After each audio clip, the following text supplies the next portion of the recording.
Sorry से सुमाइना तौरगा हेगलकपनी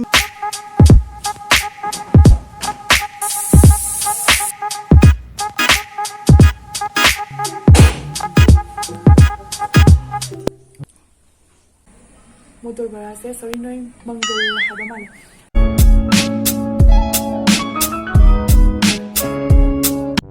hello everyone ma'am बना मोगे की चैनल दा तरा नौचरी अदो इन ngasi videos ga agi ngasi videos ga ina tawdai se agi dum ngasi nongma gi oiba routine ni ada ayozik breakfast sarni Music no ale tore ado breakfast sarni ado lagan lunch dinner humak se ngasi sarak toini ado khoi gi maitai gi oba mathel do ai ngasi charaga ai myam da ulage ado thonga ga su ulage ko charaga su ulage ado ma'am की video से लोग review अद ममांग की video दा मैमना नुशीबा दगिदी अफब comment ma'am पिरपदमक्ता ma'am पुनमक थकचरी smile सुम तपदमक्ता मैमना नुशीबियु अदगिदी अद वा यम ngang की video से हरसी अदो ngasi ina chade se tamai tan dini akhoi pupoi matam na yamna sana ba ada ai tamai tan sina design ama ta doi ni ada myam yum da taraga su saga di sari bio yam hawne ada tamai tan huzik horasi अहानबदा Koyna तौदोसे तोंगा से लौरनी अदुगा तोंगा से अहानबदा याइरनी अदुगा मुलहनदोइने बा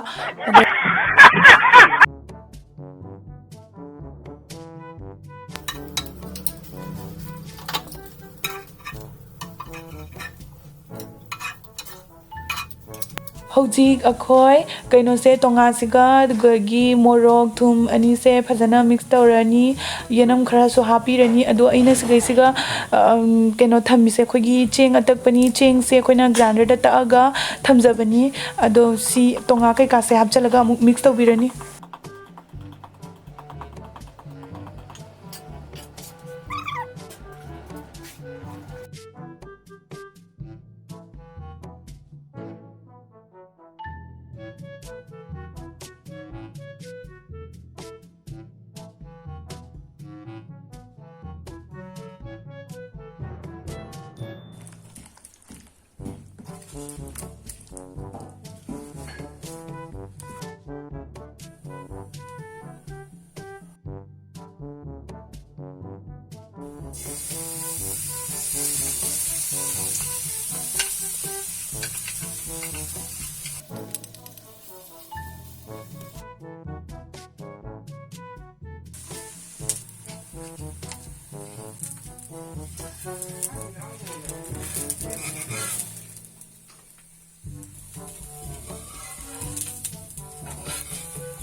अगी टमाटर ready होरे हौजिक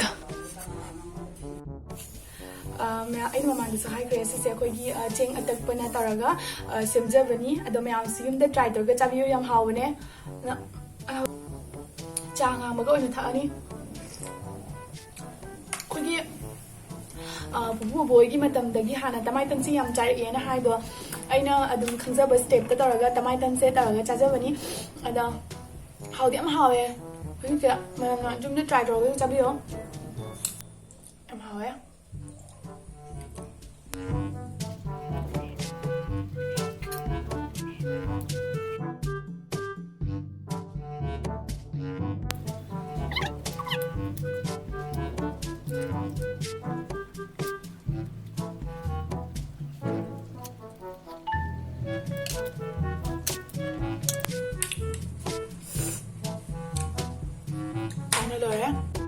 अदो ma'am अयुक की लोरे the होगो होजी लंच की दमु अमुक उनरसी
kenu ching chak na thong ba hinjang je kumai chak ka cha do na cha dre chakem bombani ase chakem bomba se aina taza bada thaina da yam chani aina tai aduna special oina mama da aina to aina haba da gi to han bani chakem bomba se adu dik cha da se hawai jar ga khajing ga gi chakem bombani ase yam maming chali hai yam hawi hai adu aina se ahan da try to do motor bara se sorry noi mangal hada mal adu mangal gi bara se le re harni ada yang cari emang kuna ada cari ya oh maku how sedih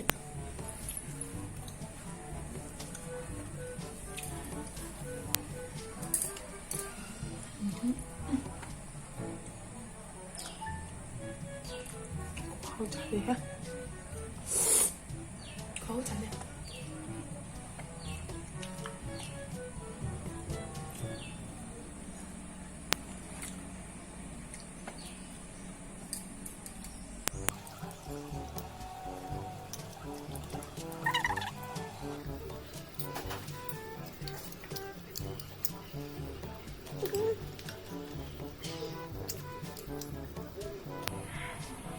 Kau jadi ni cakap yang lebih jauh. Aku jadi ni cakap yang lebih jauh apa?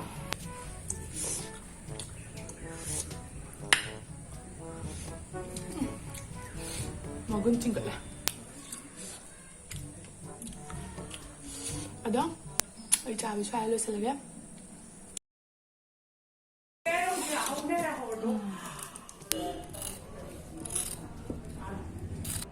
ti nungdin gi achapot charani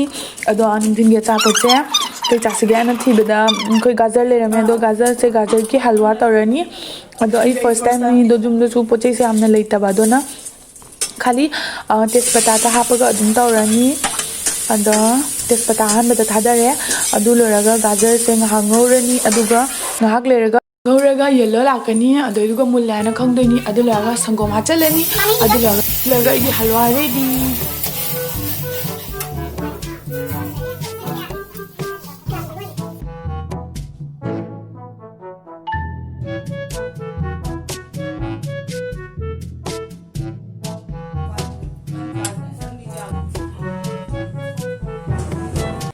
गी क्वांग असिदी क्वांग मयाम हे दो आई हेक को मतन का फौद्रे अद सदा मयाम पाली से सी से मुंद्री सी मुल अकांदा हेक सिना मुल्लगा हेक पने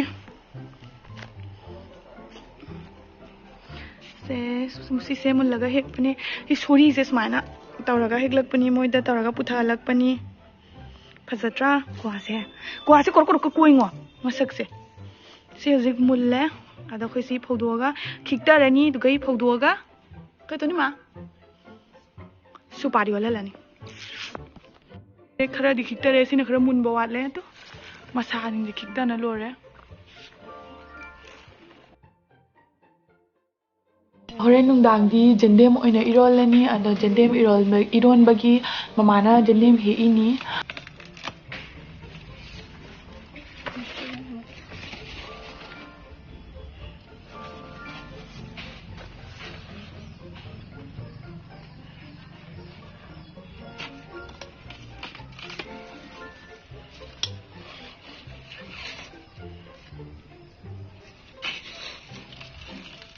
यार ममा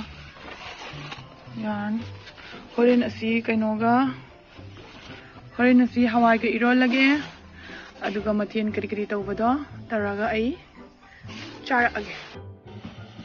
अखोय जिक जंडेम सोयबा होगले अंदगी जंडेमगा कइगनो माइरोन दोसा हवाई गा माइरोलनी कोबी फुलसे खाना हावगन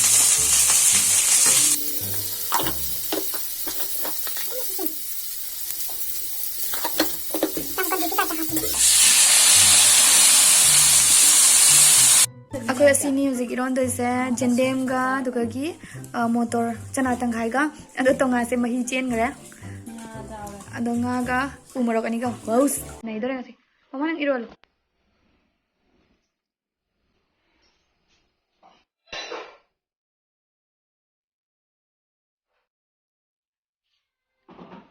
ꯑꯩꯒꯤ ꯆꯥꯒꯗꯕ ꯔꯦꯗꯤ ꯑꯣꯏꯔꯦ ꯑꯗ ꯉꯥ ꯊꯣꯡꯕ ꯑꯗꯒꯤ ꯀꯩꯅꯣꯅꯤ ꯑꯩꯕꯨ ꯈꯨꯗꯥꯝꯊꯣꯔꯦ 이런거가 나 동부가 했더니 내가 식사하게 어머가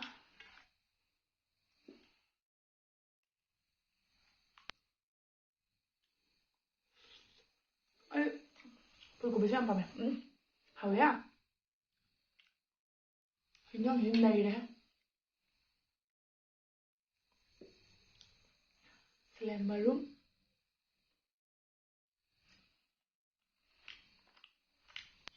뭐야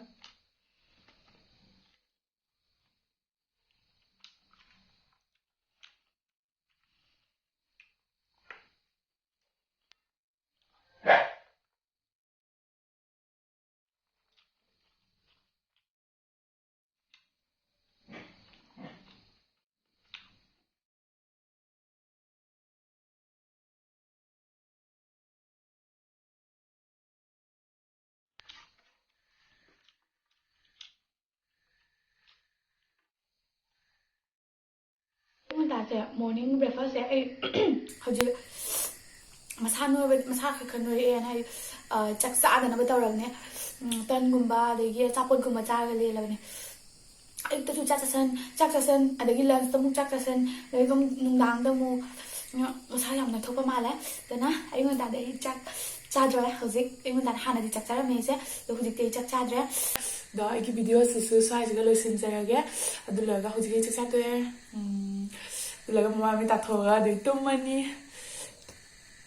ꯍꯧꯖꯤꯛ ꯑꯩ ꯋꯥꯈꯜꯗ 8:39 ꯑꯗꯨꯃꯥꯏꯅ ꯇꯥꯗꯣꯔꯦ ꯑꯗ